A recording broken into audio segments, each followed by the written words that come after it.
Look at the book of 1 Timothy in chapter 4. 1 Timothy in chapter 4. The Bible says, now the Spirit speaketh expressly, that in the later times some shall depart from the faith, giving it to seducing spirit and doctrines of devils. What are the doctrines of devils? Speaking lies in hypocrisy. What are the doctrines of devils? Hyper grace? No.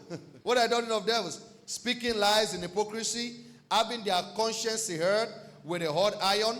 What are the doctrines of devils? Forbidding to marry. Does that sound like a doctrine of devil to you? Apostle Paul said, when you find people telling you you shouldn't marry, he said it's a doctrine of devil. He said forbidding to marry and commanding to abstain from meats. That is when people are telling you you shouldn't eat.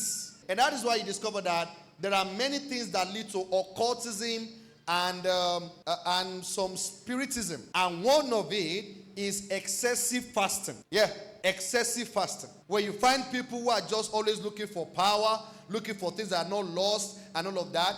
Their emotional stability can be questioned.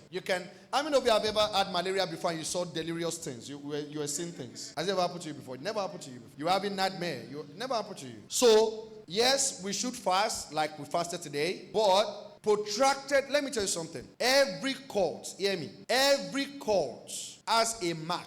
And one of the mark of cultism or occultism is to push you to an edge where you pay an ultimate sacrifice that makes you feel different from other human beings. It's a mark of occultism. And for the most people that have been in occults or churches that were cults, their spiritual leader estranged them from the world, ostracized them from the world. In some cases, ostracized them from their families, ostracized them from everybody, and then told them that they should go live in some place. Come on, guys. And many of these stories, they ended up being poisoned, they ended up being killed, and nobody knew where they were. So doctrines of devils will forbid you to marry. It will actually demonize marriage. Are you get what I'm talking about? It will.